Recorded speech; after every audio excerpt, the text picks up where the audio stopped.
William ഷേക്സ്പിയറുടെ പ്രശസ്തമായ Julius Caesar എന്ന നാടകത്തിലെ ഏറ്റവും ശ്രദ്ധേയമായ ഒരു ഭാഗമാണ് മാർക്ക് ആന്റണിയുടെ ഫ്രണ്ട്സ്, റോമൻസ്, കൺട്രിമെൻ എന്ന് തുടങ്ങുന്ന ഈ ചരമപ്രസംഗം. നാടകത്തിലെ ഒരു വലിയ വഴിത്തിരിവാണ് ഈ രംഗം. ജൂലിയസ് സീസറുടെ അധികാരമോഹം റോമിന് അപകടമാണെന്ന് ആരോപിച്ച് ബ്രൂട്ടസിന്റെ നേതൃത്വത്തിലുള്ള ഒരു സംഘം ഗൂഢാലോചനക്കാർ അദ്ദേഹത്തെ കൊലപ്പെടുത്തുന്നു. ഇതിനുശേഷം സീസറുടെ അടുത്ത സുഹൃത്തായ മാർക്ക് ആന്റണിക്ക് ശവസംസ്കാര ചടങ്ങിൽ റോമിലെ ജനങ്ങളെ അഭിസംബോധന ചെയ്ത് സംസാരിക്കാൻ അവസരം ലഭിക്കുകയാണ്. എന്നാൽ കൊലയാളികളെ പരസ്യമായി കുറ്റപ്പെടുത്തുകയോ കുറ്റാരോപണം നടത്തുകയോ ചെയ്യരുത് എന്ന കടുത്ത നിബന്ധനയോടെയാണ് ബ്രൂട്ടസ് ആന്റണിക്ക് സംസാരിക്കാൻ അനുവാദം നൽകുന്നത്. ഈ നിബന്ധന നിലനിൽക്കുമ്പോൾ തന്നെ വളരെ തന്ത്രപരമായ വാക്കുകളിലൂടെയും ചോദ്യങ്ങളിലൂടെയുമാണ് ആന്റണി ജനക്കൂട്ടത്തെ സ്വാധീനിക്കുന്നത്. ബ്രൂട്ടസിനെ മാന്യനായ വ്യക്തിയെന്ന് ആന്റണി പ്രസംഗത്തിൽ പലതവണ ആവർത്തിക്കുന്നുണ്ടെങ്കിലും പരിഹാസവും തന്ത്രവും നിറഞ്ഞ തന്റെ സംസാര രീതിയിലൂടെ ബ്രൂട്ടസിന്റെ വാദങ്ങളെല്ലാം തെറ്റാണെന്ന് അദ്ദേഹം ജനങ്ങൾക്ക് കാണിച്ചു കൊടുക്കുന്നു. സീസർക്ക് വലിയ അധികാരമോഹമുണ്ടായിരുന്നു എന്ന കൊലയാളികളുടെ വാദത്തെ സീസർ ജനങ്ങൾക്ക് വേണ്ടി ചെയ്ത നല്ല കാര്യങ്ങളും അദ്ദേഹത്തിന്റെ ഉദാരമനസ്കതയും ഓർമ്മിപ്പിച്ചുകൊണ്ട് ആന്റണി ചോദ്യം ചെയ്യുന്നു. തന്റെ വാക്കുകളിലെ വൈകാരികമായ പ്രയോഗങ്ങളിലൂടെ ജനങ്ങളുടെ മനസ്സിൽ കൊലയാളികളോട് കടുത്ത അമർഷവും സംശയവും ഉണ്ടാക്കിയെടുക്കാൻ അദ്ദേഹത്തിന് സാധിക്കുന്നുണ്ട്. ചുരുക്കത്തിൽ അധികാരം, ജനവികാരം, വാക്കുകളുടെ സ്വാധീനം എന്നിവയൊക്കെ എത്രത്തോളം ശക്തമാണെന്ന് കാണിച്ചു തരുന്ന ലോകസാഹിത്യത്തിലെ തന്നെ ഏറ്റവും പ്രശസ്തമായ ഒരു പ്രസംഗമാണിത്. വില്യം ഷേക്സ്പിയർ ഇംഗ്ലണ്ടിൽ നിന്നുള്ള ലോകപ്രശസ്തനായ ഒരു എഴുത്തുകാരനും കവിയുമായിരുന്നു. എലിസബത്തൻ കാലഘട്ടം എന്ന് വിളിക്കപ്പെടുന്ന ഏകദേശം 400-ലധികം വർഷങ്ങൾക്ക് മുൻപുള്ള ഒരു കാലത്താണ് അദ്ദേഹം ജീവിച്ചിരുന്നത്. ഇംഗ്ലീഷ് ഭാഷയിലെ ഏറ്റവും മികച്ച നാടകകൃത്തായാണ് ലോകമെമ്പാടുമുള്ള ആളുകൾ അദ്ദേഹത്തെ കണക്കാക്കുന്നത്. Romeo and Juliet, Hamlet, Macbeth, Julius Caesar തുടങ്ങി ഒട്ടനവധി മികച്ച നാടകങ്ങൾ അദ്ദേഹം രചിച്ചിട്ടുണ്ട്. ആവേശമുണർത്തുന്ന സംഭവങ്ങളും ശക്തമായ വികാരങ്ങളും മനോഹരമായ ഭാഷാപ്രയോഗങ്ങളും നിറഞ്ഞതായിരുന്നു അദ്ദേഹത്തിന്റെ കഥകൾ. നാടകങ്ങൾക്ക് പുറമെ സോണറ്റുകൾ എന്ന് വിളിക്കപ്പെടുന്ന മനോഹരമായ കവിതകളും ഷേക്സ്പിയർ എഴുതിയിട്ടുണ്ട്.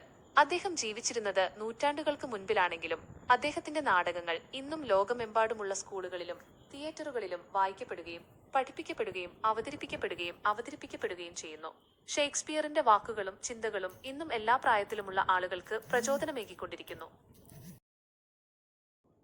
വില്യം ഷേക്സ്പിയറുടെ ജൂലിയസ് സീസർ എന്നത് റോമൻ ഭരണാധികാരിയായ ജൂലിയസ് സീസർക്കെതിരെയുള്ള ഗൂഢാലോചന, അദ്ദേഹത്തിന്റെ കൊലപാതകം, അതിനെ തുടർന്നുണ്ടാകുന്ന അനന്തരഫലങ്ങൾ എന്നിവ വിവരിക്കുന്ന ഒരു ചരിത്ര ദുരന്ത നാടകമാണ്. Historical tragedy. സീസർ അമിതമായി ശക്തനും അധികാരമോഹിയുമായി മാറുന്നത് റിപ്പബ്ലിക്കിന്റെ നിലനിൽപ്പിന് അപകടമാണെന്ന് ഭയന്ന് ബ്രൂട്ടസിന്റെയും കാഷ്യസിന്റെയും നേതൃത്വത്തിലുള്ള ഒരു സംഘം സെനറ്റർമാർ അദ്ദേഹത്തെ വധിക്കാൻ പദ്ധതിയിടുന്നു.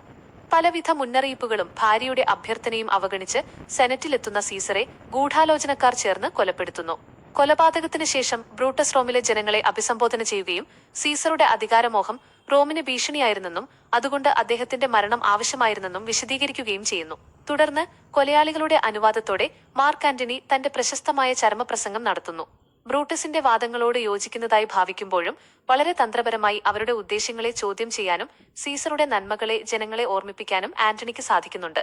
ഈ പ്രസംഗം ജനക്കൂട്ടത്തെ കൊലയാളികൾക്കെതിരെ തിരിക്കുകയും രാജ്യത്ത് വലിയ ആഭ്യന്തര കലഹത്തിലേക്കും യുദ്ധത്തിലേക്കും നയിക്കുകയും ചെയ്യുന്നു. വാക്കുകൾക്ക് വാളുകളേക്കാൾ ശക്തിയുണ്ടെന്ന് തെളിയിക്കുന്ന ഒന്നാണ് ഈ നാടകം. പാഠഭാഗത്തിന്റെ തലക്കെട്ടിൽ കാണിച്ച അഭിസംബോധനയോടെയാണ് മാർക്ക് ആന്റണിയുടെ പ്രസംഗം തുടങ്ങുന്നത്. ഞാൻ പറയുന്നത് ശ്രദ്ധയോടെ കേൾക്കുക. സീസറിനെ പുകഴ്ത്താനല്ല, സംസ്കരിക്കാനാണ് നാം ഇവിടെ വന്നിരിക്കുന്നത്. നാം ചെയ്യുന്ന തെറ്റുകൾ നാം മരിച്ചാലും ഇവിടെ ഉണ്ടാവും. നന്മകളോ മരിച്ചവരോടൊപ്പം അടക്കം ചെയ്യപ്പെടുന്നു. സീസറിന്റെ കാര്യത്തിലും ഇത് അങ്ങനെ തന്നെ. സീസർ അത്യാഗ്രഹിയാണെന്ന് ബ്രൂട്ടസ് പറഞ്ഞിട്ടുണ്ട്. അത് ശരിയാണെങ്കിൽ ഗൗരവപ്പെട്ട ഒരു തെറ്റാണത്. ബ്രൂട്ടസും മറ്റുള്ളവരുമൊക്കെ കുലമഹിമയുള്ളവരാണ്. സീസർ വിശ്വസ്തനും നീതിമാനുമായിരുന്നു. എന്റെ സുഹൃത്തായിരുന്നു. എന്നാൽ അദ്ദേഹം അത്യാഗ്രഹിയായിരുന്നെന്നാണ് ബ്രൂട്ടസ് പറയുന്നത്. ബ്രൂട്ടസ് മാന്യൻ തന്നെ. സീസർ റോമിലേക്ക് നിരവധി തടവുകാരെ കൊണ്ടുവന്നിട്ടുണ്ട്. അവരെ മോചിപ്പിക്കുമ്പോൾ ലഭിക്കുന്ന ധനം കൊണ്ട് നമ്മുടെ ഖജനാവ് സമ്പന്നമായി. ഇത് നിർവഹിക്കുമ്പോൾ സീസർ അത്യാഗ്രഹിയാണെന്ന് നമുക്ക് തോന്നിയോ? പാവങ്ങൾ കരഞ്ഞാൽ ഒപ്പം കരഞ്ഞു പോകുന്നയാളാണ് സീസർ. കഠിന മനസ്സുള്ളവർക്ക് അങ്ങനെ കരയാനാവുമോ? പക്ഷേ ബ്രൂട്ടസ്റ്റസ് പറയുന്നത് അദ്ദേഹം അതിമോഹിയാണെന്നാണ്. ബ്രൂട്ടസോ ബഹുമാന്യനും. ലൂപ്പർക്കലിൽ വെച്ച് രാജകിരീടം 3 തവണ ഞാൻ സമർപ്പിച്ചെങ്കിലും സീസർ അത് നിരസിച്ചു. എന്നാലും ബ്രൂട്ടസ് പറയുകയാണ് സീസർ അത്യാഗ്രഹിയാണെന്ന്. ബ്രൂട്ടസ് പറഞ്ഞതിനെ എതിർക്കുകയല്ല ഞാൻ ചെയ്യുന്നത്. എനിക്കറിയാവുന്നത് പറയുകയാണ്. സീസർ മാന്യൻ തന്നെയാണ്.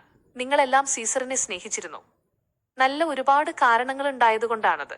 പിന്നെന്തുകൊണ്ടാണ് നിങ്ങൾ അദ്ദേഹത്തെ ഓർത്ത് സങ്കടപ്പെടാത്തത്? ദൈവമേ, നിങ്ങൾ ക്രൂരമൃഗങ്ങളെപ്പോലെയായോ? മനുഷ്യർക്ക് യുക്തി നഷ്ടപ്പെട്ടു. എന്നോട് പൊറുക്കുക. സീസറിനൊപ്പം എന്റെ ഹൃദയവും ആ ശവപ്പെട്ടിയിലുണ്ട്. അത് എന്നിലേക്ക് മടങ്ങി വരുന്നതുവരെ ഞാൻ നിർത്തട്ടെ.